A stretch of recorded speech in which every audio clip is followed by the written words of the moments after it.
नमस्कार, मेघाज रेसिपी मराठीमध्ये तुमचे स्वागत आहे। आज मी झटपट असा अंडा पुलाव बनवणार आहे।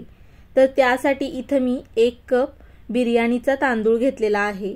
तांदूळ तुम्ही कोणताही वापरू शकता आवडीनुसार। आता तांदूळ आपण पाण्याने स्वच्छ धुवून घेऊ। तांदूळ स्वच्छ धुवून झाल्यानंतर यामध्ये आता पाणी घालू आणि 10 मिनिटे तांदूळ पाण्यामध्ये भिजत ठेवू। तांदूळ भिजतो तोपर्यंत आपण अंडा पुलावची तयारी करून घेऊ। हा अंडा पुलाव मी कुकरमध्ये बनवणार आहे। तर सगळ्यात पहिला उकडलेली अंडी मी तेलामध्ये परतून घेणार आहे। त्यासाठी कुकरमध्ये थोडंसं तेल घेतलेलं आहे। यामध्ये आता थोडंसं लाल तिखट आणि थोडीशी हळद घालू आणि हे तेलामध्ये थोडं मिक्स करून घेऊ। तेल जास्त गरम करायचं नाही, नाहीतर अंडी भांड्याला चिटकतात। तर इथं मी उकडलेली अंडी घेतलेली आहेत। अशा प्रकारे बघू शकताय, आपण जसं भरलं वांग चिरतो त्या पद्धतीने ही अंडी मी चाकूने चिरून घेतलेली आहेत। आता ही अंडी आपण तेलामध्ये ठेवू आणि बारीक गॅसवरतीच साधारण एक अर्धा मिनिट चांगली परतून घ्यायची आहे, जोपर्यंत अंड्यांचा कलर बदलत नाही तोपर्यंत। गॅस बारीक करायचा म्हणजे लाल तिखट आणि हळद सुद्धा करपत नाही। तर थोड्या वेळानंतर बघू शकताय मस्त अंडी आपण तेलामध्ये परतून घेतलेली आहेत। आता प्लेटमध्ये एका काढून घेऊ आणि अंडा पुलाव करण्यासाठी याच तेलामध्ये अजून थोडंसं तेल घातलेलं आहे मी। आता तेल गरम झाल्यानंतर यामध्ये आता अर्धा चमचा जिरं, तमालपत्रीचं पान, हिरवी वेलची, दालचिनीचा 1 तुकडा, 2 लवंग आणि 2 ते 3 चक्री फुलाच्या पाकळ्या घालू। हे खडे मसाले थोडे परतून घेऊ। खडे मसाले परतून झाल्यानंतर एक मोठ्या आकाराचा कांदा घालू उभा चिरलेला आणि कांदा चांगला मऊसर होईतोपर्यंत तेलामध्ये परतून घेऊ। कांदा परतून झाल्यानंतर यामध्ये आता 1 चमचा आलं लसूण पेस्ट, 2 हिरव्या मिरच्या अर्ध्या अर्ध्या कट केलेल्या घालू आणि आलं लसूण पेस्ट कांद्यासोबत चांगली परतून घेऊ। आलं लसूणचा कच्चा वास जाईतोपर्यंत ही आलं लसूण पेस्ट आपल्याला परतून घ्यायची आहे।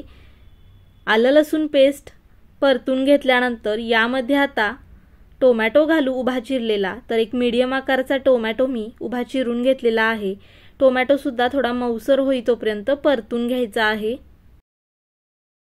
कांद्यासोबत टोमॅटो सुद्धा चांगला मऊसर असा परतून घेतलेला आहे।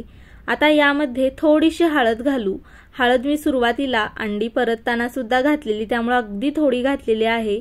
1 चमचा लाल तिखट, 1 चमचा बिर्याणी मसाला, अर्धा चमचा धना पावडर आणि चवीनुसार मीठ घालू। हे मसाले आता चांगले तेलामध्ये परतून घेऊ। गॅस बारीक करून मसाले चांगले तेलामध्ये परतून घ्यायचे। तेलामध्ये मसाले चांगले परतून घेतलेले आहेत। आता यामध्ये भिजवलेला तांदूळ घालू। तांदळामधलं पाणी मी पूर्ण निथळून काढलेलं आहे।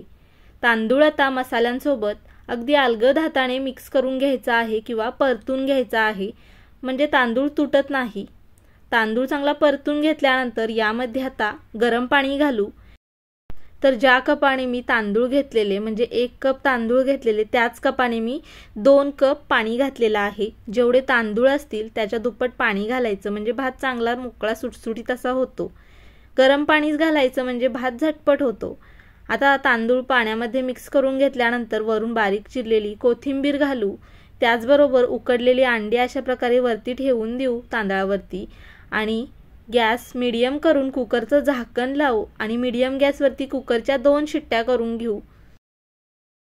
तर 2 शिट्ट्या झाल्यानंतर कुकर मी पूर्ण थंड करून घेतलेला आहे आणि तुम्ही बघू शकता अगदी झटपट असा अंडा पुलाव किंवा अंडा राईस तयार झालेला आहे। वरून बारीक चिरलेली कोथिंबीर घालू आणि अगदी अलगद हाताने हा अंडा पुलाव किंवा अंडा राईस चमच्याने मिक्स करून घेऊ, म्हणजे उकडलेली अंडी तुटत नाहीत।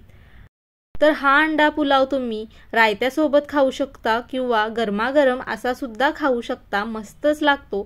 तर आवडला तर या पद्धतीने अगदी झटपट असा अंडा पुलाव एकदा करून बघा।